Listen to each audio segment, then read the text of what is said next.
Hello everyone, my name is Slade, I'll be your host, and welcome to Star Wars Did You Know?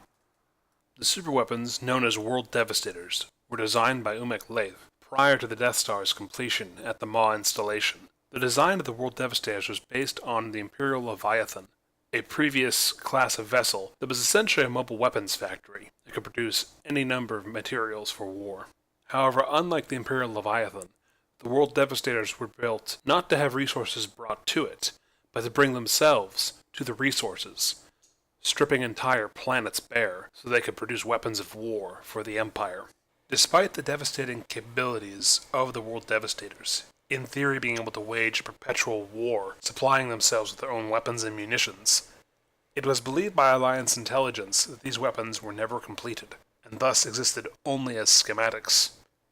However, this would prove false, as in 10 ABY the first reports of World Devastators began to surface. At first, these reports were merely rumors of worlds stripped clean, and massive war machines producing their own waves of attack fighters and other such vessels.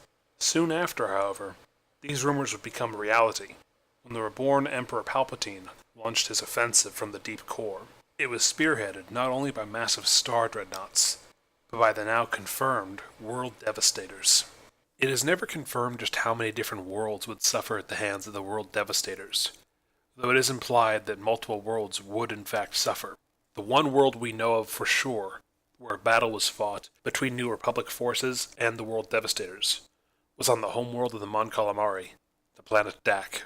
It was here that dozens of the World Devastators would descend upon the planet, attacking the water world with the assistance of an Imperial fleet, and using their massive tractor beams to tear apart entire cities and what little terrain there was, feeding it all into their massive furnaces to produce more World Devastators, repair themselves, as well as spew out thousands of TIE droid starfighters and wave skimmers. When New Republic forces responded to the attack on Dak, they were initially successful, able to knock out several large Imperial warships before encountering the World Devastators. However, in the opening moments of the battle, multiple large warships were destroyed, including both the Mon Calamari cruiser Mon Ramonda and the captured Star Destroyer Emancipator, both of whom were destroyed by the World Devastator Silencer 7, which was serving as the forward command for the attack on Dak.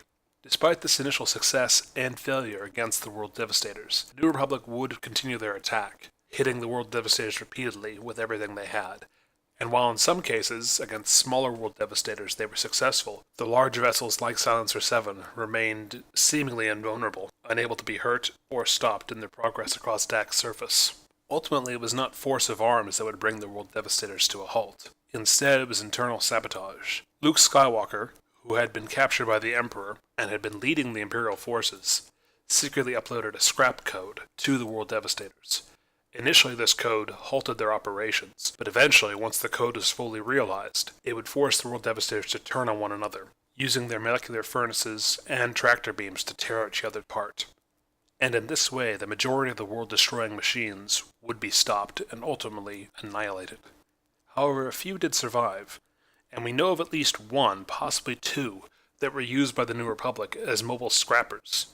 That is, until the public realized what was happening, and many protests forced the New Republic to destroy both vessels, lest they be used for further attacks by rogue agents. Ultimately, while no doubt fearsome war machines that were able to sustain themselves by attacking planet after planet, the World Devastators would have little impact on the overall galactic civil war, fighting for only 1 year in that conflict, before the majority of them were destroyed, and largely forgotten about ultimately. However, rumors still persist that in the wild places of the galaxy, World Devastators still linger, their programming perhaps fragmented, but nevertheless deadly and intact. Systems initialized. Seeking Prime Directive. Dark Empire Network not detected. By Central Control Network not detected. Accessing Internal Imperial Network. Prime Directive acquired. Purge the Rebellion.